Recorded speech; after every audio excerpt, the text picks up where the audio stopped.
সুপ্রিয় দর্শক, ঢাকাই চলচ্চিত্রের অত্যন্ত জনপ্রিয় একজন নায়ক ছিলেন মান্না। মান্না শুধু বাংলা চলচ্চিত্রে অভিনয়ের মাধ্যমে জনপ্রিয়তা পাননি, বরং তার সামাজিক ও মানবিক কর্মকাণ্ডের কারণেও মানুষের হৃদয়ে স্থায়ীভাবে জায়গা করে নিয়েছেন। তার অভিনয় জীবনের জনপ্রিয়তা বাংলাদেশের চলচ্চিত্র ইতিহাসে তাকে চিরস্মরণীয় করে রেখেছে। আপনারা সবাই নায়ক মান্নাকে চিনে থাকলেও জানেন কি তার একটি সৎ মেয়ে রয়েছে। বর্তমানে সেই সৎ মেয়ে কত বড় হয়েছে দেখলে আপনিও অবাক হয়ে যাবেন। বিস্তারিত জানতে ভিডিওটি না টেনে শেষ পর্যন্ত দেখে যান। ঢাকাই চলচ্চিত্রের জনপ্রিয় এই অভিনেতার আসল নাম ছিল এস.এম. আসলাম তালুকদার। তিনি 1964 সালের 14 এপ্রিল জন্মগ্রহণ করেন। তার শৈশব ও কৈশোর কেটেছে গ্রামের পরিবেশে। ছোটবেলা থেকে নায়ক মান্নার অভিনয়ের প্রতি প্রবল আগ্রহ ছিল। সেই আগ্রহ থেকেই তিনি 1984 সালে নতুন মুখের সন্ধানে প্রতিযোগিতায় বিজয়ী হন এবং বাংলা চলচ্চিত্রে অভিনয়ের সুযোগ পান। নায়ক মান্নার প্রথম অভিনীত সিনেমা ছিল তবা।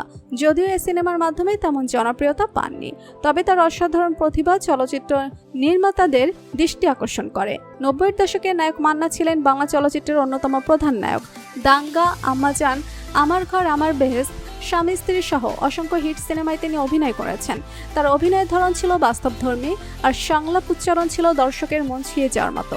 বিশেষ করে সামাজিক অবক্ষয়ের বিরুদ্ধে রুখে দাঁড়ানো এবং গরিবের ত্রাণকর্তা চরিত্রে তার অভিনয় ব্যাপক জনপ্রিয়তা অর্জন করে। মান্নার সংলাপ ও ক্যারিশম্যাটিক উপস্থিতি তাকে এক অনন্য উচ্চতায় পৌঁছে দেয়। 1990 ও 2000-এর দশকে মান্নার জনপ্রিয়তা ছিল শীর্ষে।